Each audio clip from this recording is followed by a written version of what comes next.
আমরা জানি সালাফ মানে যারা পূর্বেকার, সলফে সালেহিন বলি আমরা খায়রুল কুরুনকে। সলফে সালেহিন ইত্তেবা আমরা করি।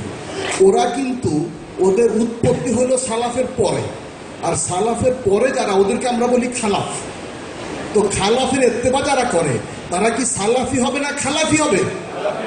তাহলে যারা তথাকথিত আহলে হাদিস লামাসাবি ওদেরকে আমরা সালাফি বলবো না। যদি কেউ প্রকৃত সালাফি হয়ে থাকে আমরাই সালাফি হব ইনশাআল্লাহ। ওরা হলো খালাফি, আর ওরা খালাফিটা কবুল করবে না। যেহেতু খালাফি হইয়াও খালাফি নাম কবুল করবে না, ওরা তাহলে খেলাফ। ওরা কি হবে? খেলাফি। মাযহাবের উপর আমরা আলোচনা শুনছিলাম, হয়তো মুস্তাহিদ হবে, না হলে মুকাল্লিদ হবে। এর বাইরে একটা মাযহাব আছে, এই মাযহাবের নাম হলো নফসে আমারা মাযহাব। এটার নাম কি ভাই? নফসে আমারা মাযহাব। সুতরাং এদের বিষয়ে আমরা সতর্ক থাকব। আমরা জানি তারা নিজেরা মুস্তাহিদ না এবং তাকলিদও করে না, আসলে তারা মিথ্যাবাদী। আমরা একটু আগে মুফতি রফিকুল ইসলাম মাদানী সাহেবের আলোচনায় শুনেছি তারা আসলে কাযযাবের অনুসারী। সুতরাং তারা তো মিথ্যা বলবেই।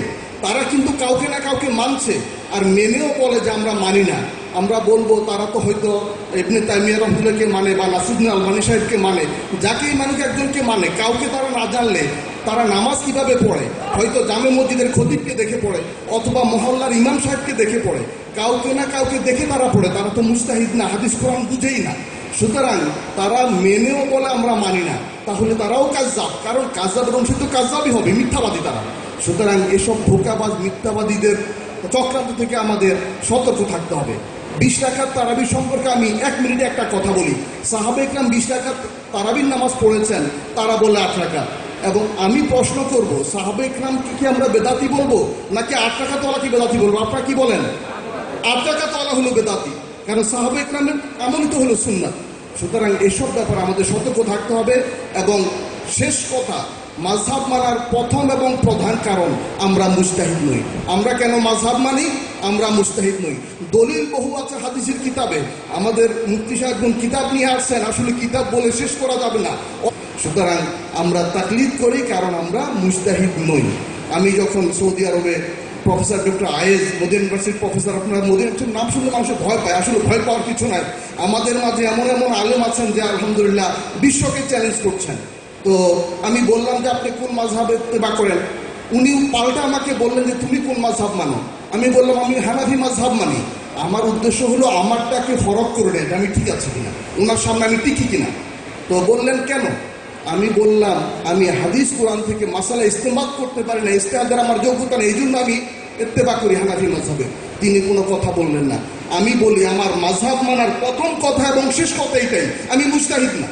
এবং কেউ যদি মুস্তাহিদ দাবি করে তাহলে তার সাথে কথা, তার যোগ্যতা সামর্থ্য সেটা পরে। তারা দাবি তো করবে না, আর দাবি করার সাহস তাদের নাই, তাদের মধ্যে সেই আলেমও নাই।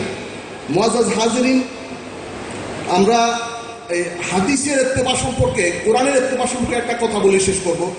সহিহ হাদিস বুখারীর কথা তারা বলে। মুওয়াত্তা ইমাম মালিক রহমতুল্লাহ সম্পর্কে ইমাম শাফিঈ রাহমাতুল্লাহ বলেছেন এটা হলো আসাহুল কুতুব বা'দা কিতাবিল্লাহ।